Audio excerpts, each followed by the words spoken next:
వారి సంఘములో జరిగినటువంటి ఒక విషయాన్ని అక్కడ తెలియజేస్తున్నాడు. వారి మధ్యలో ఒక ప్రాఫెటస్ అనేటువంటి ఆమె ఉండేటువంటిది.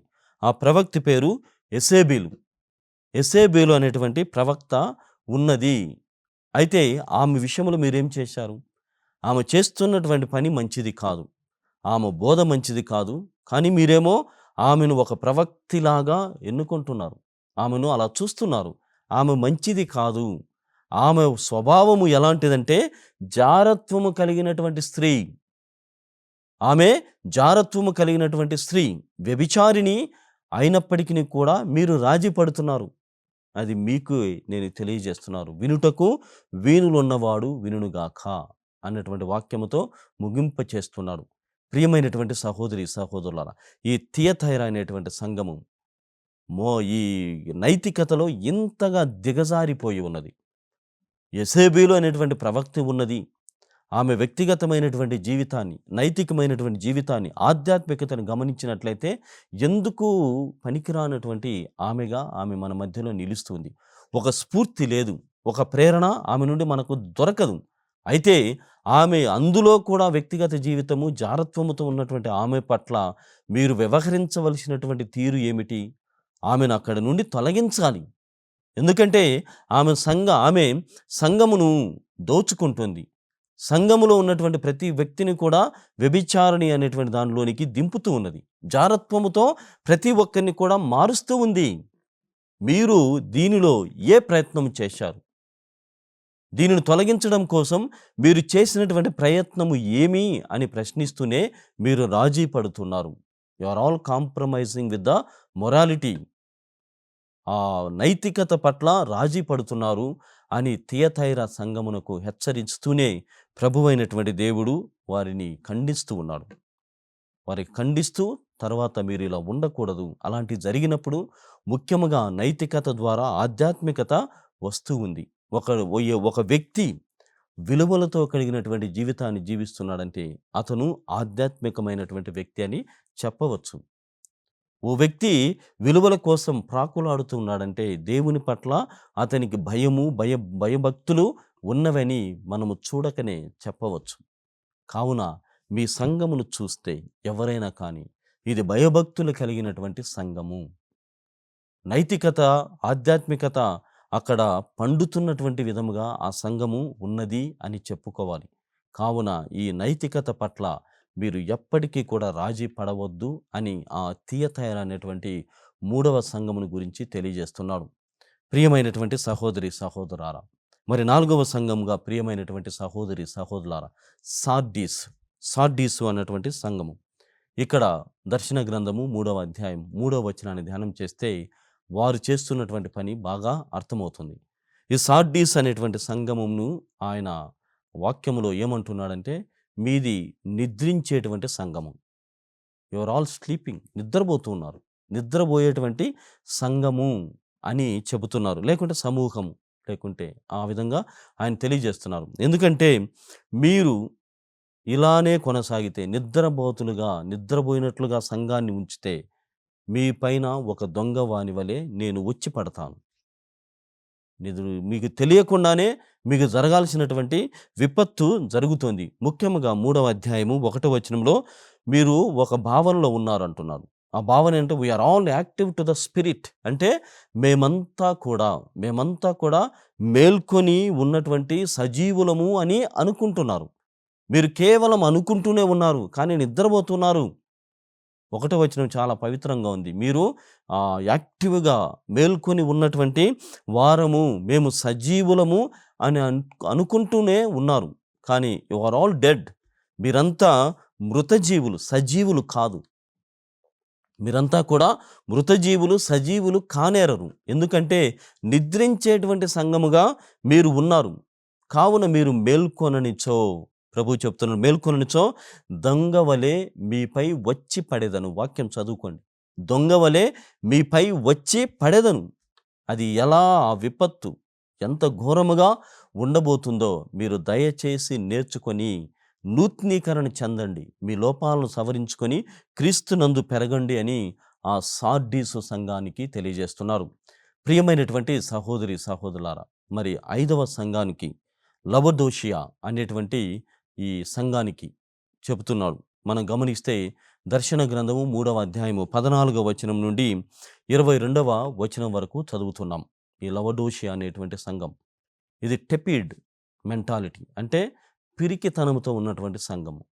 మీ సంఘం ఎలా ఉందో ఒక మాటలో చెప్పమంటే పిరికితనముతో ఉన్నారు, పిరికితనముతో మీరు ఉన్నారు అని చెబుతూనే 19వ వచనము మరియు 20వ వచనం చాలా ప్రముఖమైనటువంటి వచనాలు. ఈ లవదోషియా అనేటువంటి సంఘము పట్ల ప్రభువు యొక్క వైఖరిని మనకు తెలియజేసేటువంటి అక్షరములవి.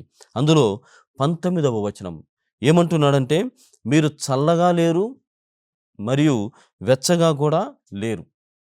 చల్లగా లేరు, వెచ్చగా లేరు. మరి ఎలా ఉన్నారంటే నులివెచ్చని తనముతో మీరు ఉన్నారు. అదే పిరికితనం. ఒక ధైర్యముగానన్నా ఉండాలి, లేకుంటే నాకేమి రాదని పక్కన పడిపోవాలి. నా వల్ల కాదు అని అన్నా అలాగైనా ఉండాలి. కానీ ప్రభువు కోసం మేము పోరాడుతాం, ప్రభు వాక్యం కోసం ముందుకు వెళ్తాం అని చెప్పి వెచ్చగా లేరు, తర్వాత చల్లగా కూడా లేరు. నులివెచ్చని తనముతో పిరికితనముతో అల్లాడిపోతూ ఉన్నారు, పిరికితనముతో ఉంటున్నారు.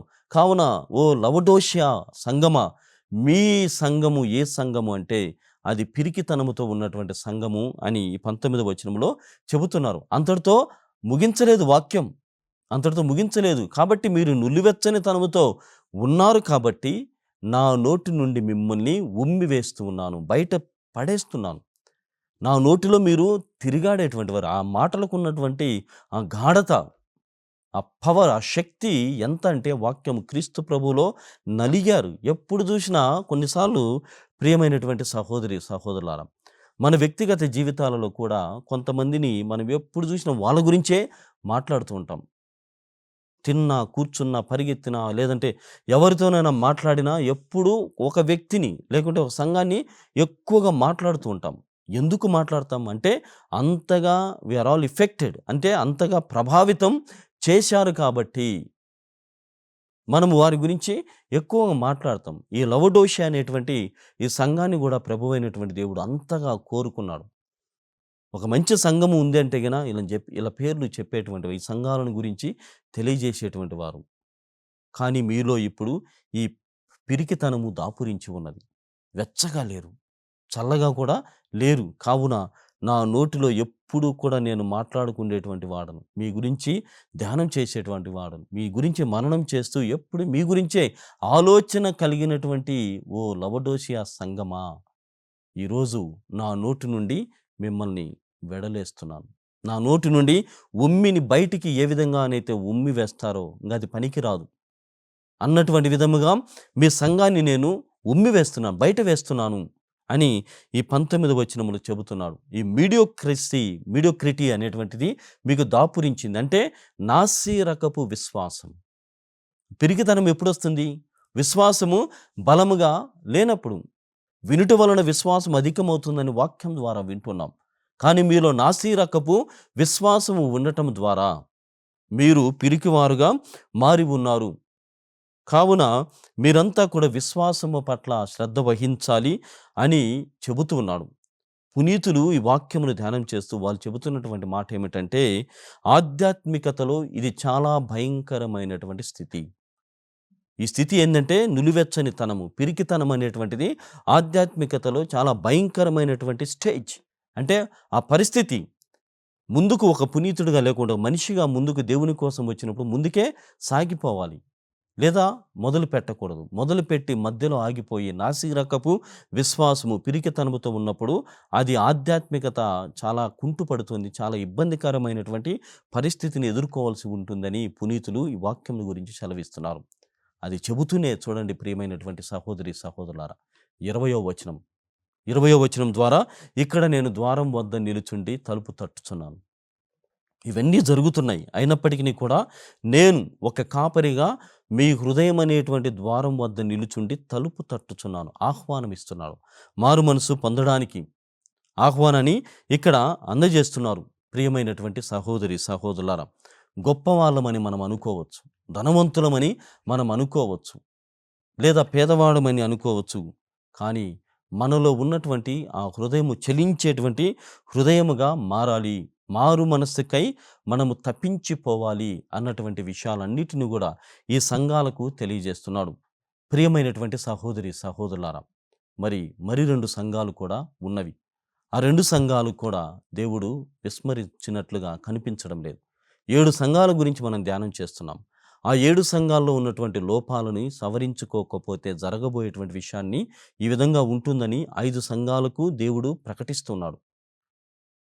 వాటిని గురించి తెలియజేశాడు. రాబోయేటువంటి విపత్తును గురించి వారికి చెప్పారు. కానీ మిగిలినటువంటి ఈ 2 సంఘాలు ఫిలడెల్ఫియా మరియు స్మిర్నా అనేటువంటి ఈ సంఘాలని ఖండించడం లేదు.